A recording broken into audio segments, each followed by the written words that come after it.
Hello to all my fellow garage mechanics. Today I will show you how to change the brake disc, the pads and the brake caliper on a Renault Trafic identical to the Opel Vivaro and the Nissan Primastar. In my case, the brake caliper was stuck, which means that the brake was permanently dragging, and this of course leads to enormous heat buildup. So the brake disc and the pads got way too hot and are now also broken. You can see this by the slightly bluish coloring of the brake disc. Before the video starts, once again the warning that you do this on your own responsibility, and I'm not liable for any damage to the vehicle or for injuries. So this video is only meant to help you. When you have jacked up the car and secured it against rolling, you can remove the wheel. Before removing the brake caliper, however, I would first loosen the brake line, because this is much easier when the brake caliper is still attached. It's possible that some brake fluid is already coming out, so put a catch container underneath. Then we tighten the brake line hand tight again, so that not too much brake fluid leaks out. Then we will need to unscrew the brake caliper. There are two screws here on the back side. Once you have those out, the caliper can be removed.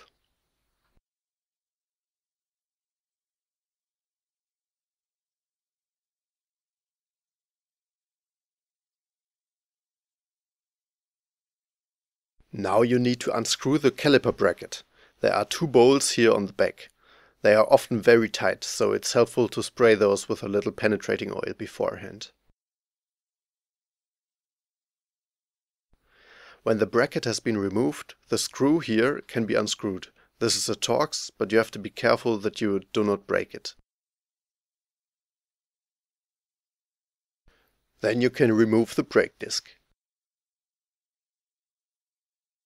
Now all contact surfaces must be cleaned, so at the wheel hub where the brake disc contacts, which is particularly important so that the brake disc is straight and does not beat when braking, then also here where the brake caliper contacts, and also at the caliper bracket itself where the brake pads contact. Then I have new bushings, which should also be replaced because they get stuck and then you have a problem again. There's a set, so the bushings, the rubber sleeves and the paste, with which you have to lubricate properly so that no moisture can get in.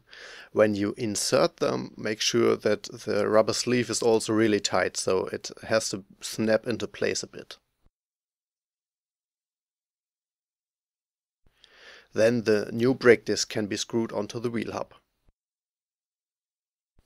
Then the caliper bracket, where the brake pads will contact. You should also lubricate the contact surface with ceramic paste, but none of it should get on the pads themselves or on the brake disc. If you have to replace the brake caliper, you can now screw the brake line from the old caliper to the new one. We have already loosened it, so that should not be a problem. Again, put something under because brake fluid will drip out.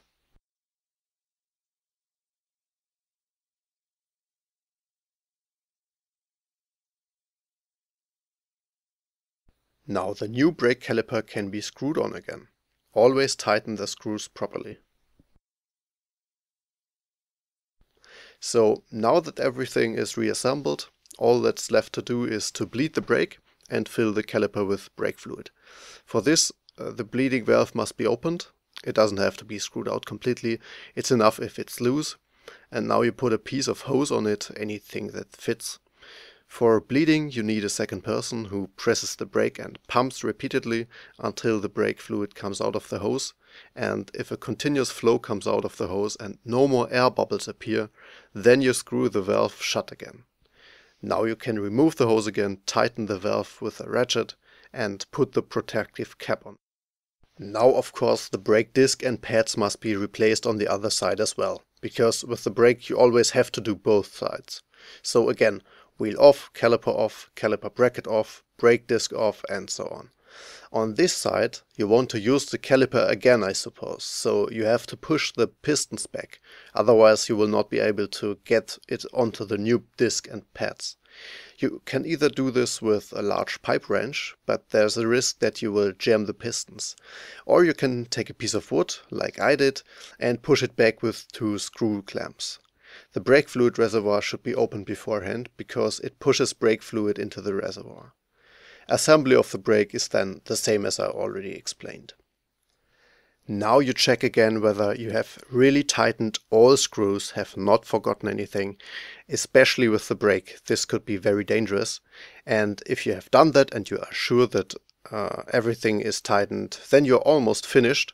Now you only have to fill up the brake fluid reservoir to the maximum again, because you have lost some earlier bleeding the brake. And with that, you have successfully replaced the brake caliper, brake discs and pads on your Renault Trafic, Opel Vivaro or Nissan Primastar. I would advise that you drive the first few meters extra carefully. If something did go wrong, you will notice it, because as I said, a fault with the brakes will be serious. It may also happen that the braking performance is not yet so good on the first kilometers, because the brake must first grind down a little, but that will get better. I hope this video and my explanations helped you. As a small tribute to my work, I would really appreciate a thumbs up, a comment and a subscription. Then I wish you a lot of fun with the repairs, saving that workshop money, and then I'll see you next time. Bye!